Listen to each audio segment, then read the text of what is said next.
Hey, this is Anna. And this is Spencer. And this is Venice. This is, yes, Venice, Italy. We were there recently for Mark and Valeria's wedding. We photographed their wedding.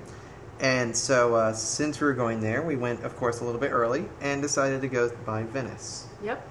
And these photos coming up will be of me in a wedding dress. We brought a wedding dress as a just-in-case kind of procedure thing. Right. We were hoping we could find somebody to come with us, but it just turns out time-wise, I mean, we were only there for about 3 hours.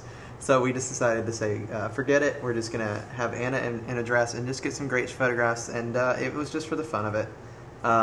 We like them, and so that's about it. This first image here, this is just a shot of Venice. If you've been to Venice, this is a shot you most likely got, a photograph you most likely got.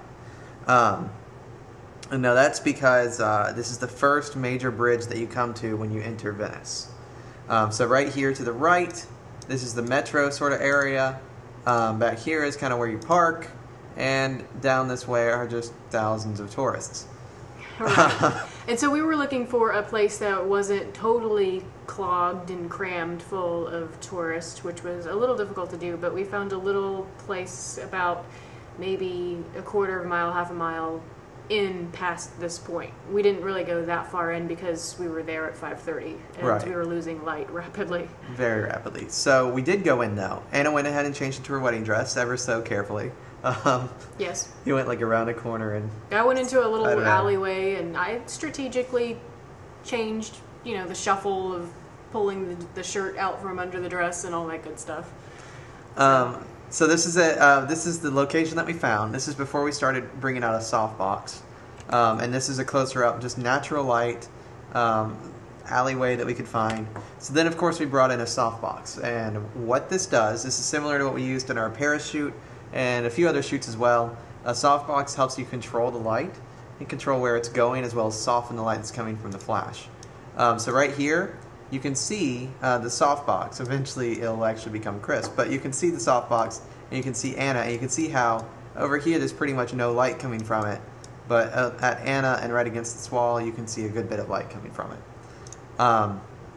That's using, I think we were using our radio poppers. Of course we were. We're using our radio poppers. Yeah. I don't know if we had 1 or 2 flashes in there. It might have been 1. It might have been 2. It was cloudy, but it wasn't completely. I want to say for some reason overcast. I think we had 1, but I could be completely wrong.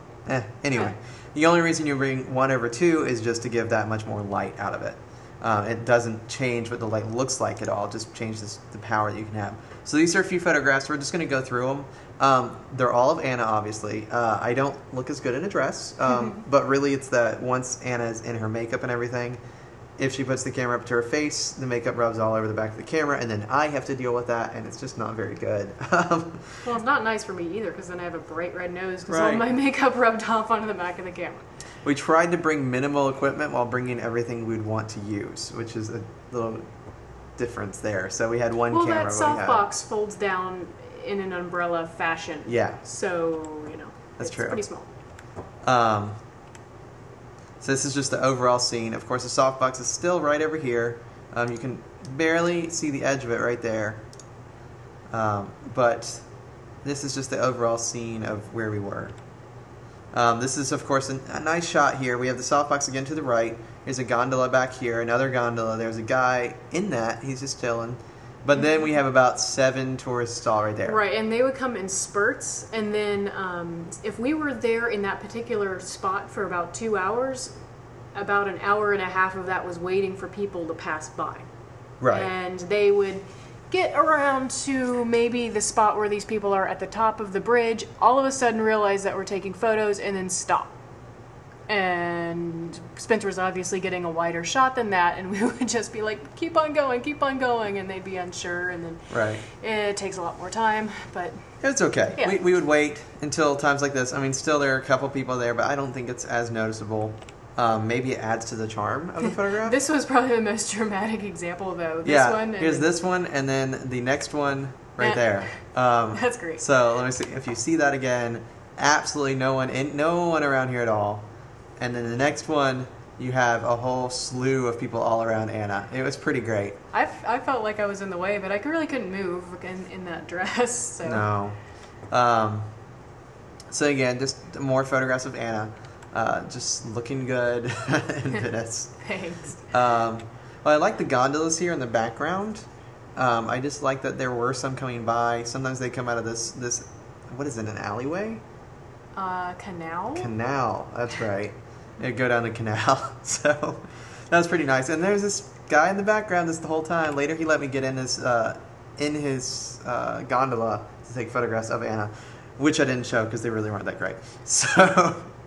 Well, it was also funny because whenever a gondola would come by for a opportunity to take a photo of a gondola coming by, so would all the tourists, and so yeah. Oh, well. Right. I like this one.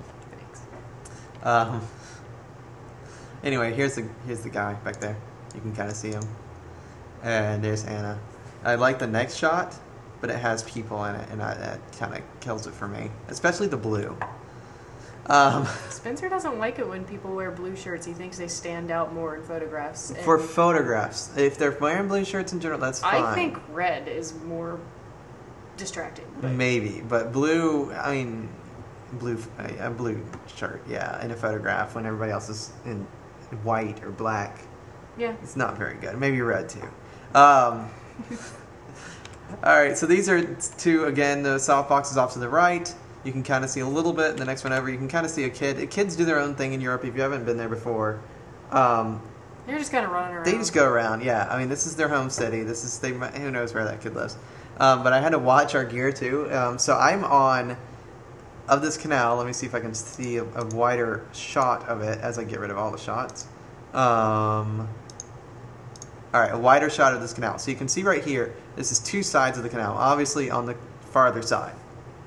So as we progress, though, I start going closer to Anna's side, and now I'm completely over here. Which means he's leaving the suitcase with some of the extra gear back where you originally started. So Spencer told me to keep an eye on it while I was also trying to pose, which was interesting. It turned out pretty well. Hiding it inside of a suitcase was pretty good. It worked out pretty well. All right, so then we just went around and took photographs ourselves. This is just us in Venice again. I'm using my hand here. I'll try to use the mouse. In the background, you can just kind of see, I don't know, different parts of it. But it's a wireless camera set up on a tripod, so we get what we get. I think I mentioned, I was like, hey, let's take out the softbox to Anna. And she's like, no, we're kind of done with that. Well, and also, it was getting pretty late. It was getting pretty late. Yeah. It was pretty late in the day at this point. This is another area here. Apparently over here is like a famous little park area we didn't know about, but that's okay. We do thorough research when we go to cities. We do thorough. We did. Oh, yeah. Well, yeah. So we're going to be there for 3 hours. Let's do the most research now. And here's our token travel shot. I think I took this one just as I was running over the bridge because I was like, well, it'll make family happy to have a kind of a tourism shot. I didn't really care necessarily because so many people photograph Venice that I could care less of getting. It's been done. Yeah, it's been done. I mean, even the other shots that we've gotten, they could have been done before. I don't know. I didn't look into it too much. But yeah. So then here's the shot. This didn't make it onto the blog. It wasn't good enough. But this shows the giant bridge that we were on. This is the first bridge that you come to. So that's where the other photograph is from. And the last one shows me with our luggage that is hiding, and the umbrella that is a softbox that's popping out the top of it. Because it doesn't quite fit in there. Because it doesn't quite fit in there. And of course I have on my nice new sling pack here for our equipment. Yeah. But anyway. Kind of unfortunate about the big giant advertisement on that building, but it is. You know what? Oh well, I guess. So. Anyway, this was our time in Venice. We'll have soon a post of Mark and Valeria coming up. And let us know what you think of the photographs.